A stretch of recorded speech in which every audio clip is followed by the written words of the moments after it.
Hey guys, and welcome to another Battlefield 4 video. Today I do have some pretty exciting news. For a long time now I have had a lot of people asking me what are the system requirements for Battlefield 4, what are the best recommended parts to play Battlefield 4 in high or ultra settings, and which parts should I really upgrade.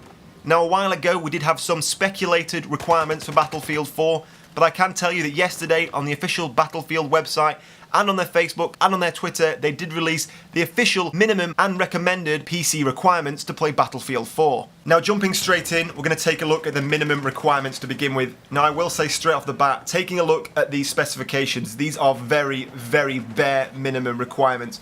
This is talking playing everything in the lowest settings possible and hoping at best to try and hit around 20 frames a second. Now starting off with the operating system, it does recommend Windows Vista 32-bit as your lowest operating system you can use.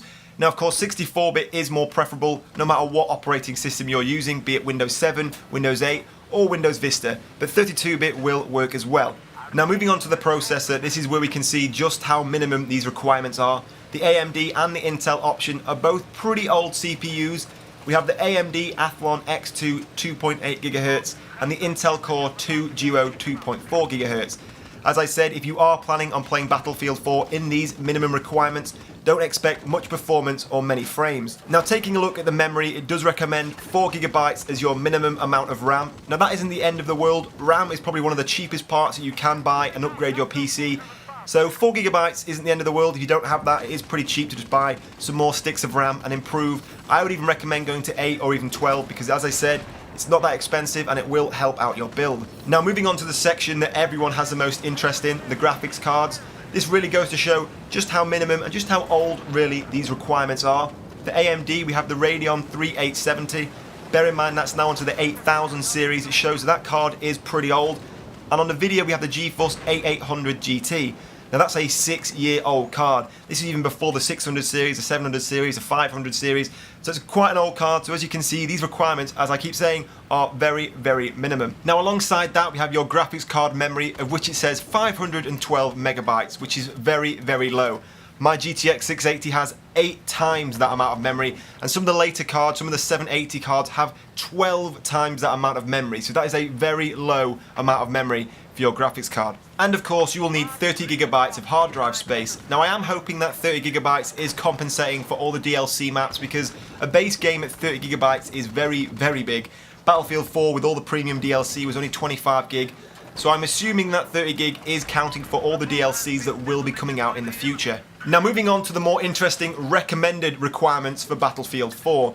Now to me, recommended means you should be able to play this game in high or ultra settings. Now jumping in with the operating system, as you would expect, it recommends Microsoft's latest operating system, Windows 8 in 64-bit. Now as I said, 64-bit is the most preferable, but you can safely assume that Windows 8 32-bit will work as well. Now personally, I will be sticking with Windows 7. I do prefer the layout, I do prefer the interface, but of course for these recommendations they will try and recommend the latest operating system that Microsoft have out.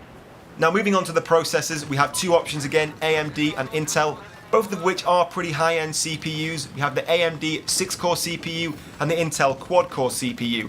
So you'll have no problems running Battlefield with things like the Haswell 477K or the 377K. Now moving on to the GPU or graphics card, I was actually pleasantly surprised that these cards weren't as demanding as I initially expected. For AMD we have the Radeon 7870, which isn't that demanding, bearing in mind we do have the 8970 card available. And the same again for Nvidia, they asked for the GeForce 660.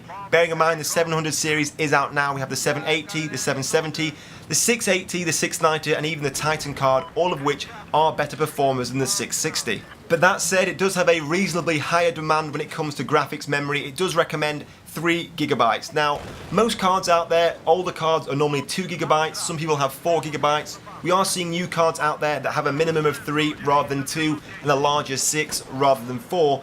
So 3 gigabytes actually surprised me. I was still expecting to see 2 gigabytes as graphics memory, but 3 isn't that crazy. As I said, a lot of cards out there do have 3 as minimum now, if not 4 as maximum. But how will these system requirements compare to Battlefield 3? With a lot of people calling Frostbite 3 Frostbite 2.5 and saying the engine and the game won't be that much different from its predecessor, there was a lot of speculation that the system requirements would be very similar to Battlefield 3, but that really doesn't seem to be the case. Even at a quick glance, we can see the recommended RAM for Battlefield 3 was only 2 GB, whilst the minimum for Battlefield 4 is 4 GB. So there alone, there's 2 GB difference between the minimum and the recommended between the two games. So even that alone, just looking at memory, we can start to see there is going to be a big difference in demand and system requirements between Battlefield 3 and Battlefield 4. So now all this information is out there in the public domain. I think a lot of people will start to prepare their PC for Battlefield 4, make the hardware upgrades they need to. I personally have gone ahead and done that already, and I do have a video coming up for you guys showing that for you. I do have my Battlefield 4 gaming setup coming either the end of this week or early next week, so stay tuned for that. But in the comments below, I want to hear from you guys. Tell me your PC setup, tell me what kind of upgrades you will be making in preparation for Battlefield 4. But in the meantime guys, I hope you enjoyed the video. If you did, don't forget to hit like and leave a comment below, it does help me out a lot. And in the meantime guys, thank you for watching, and I will see you soon.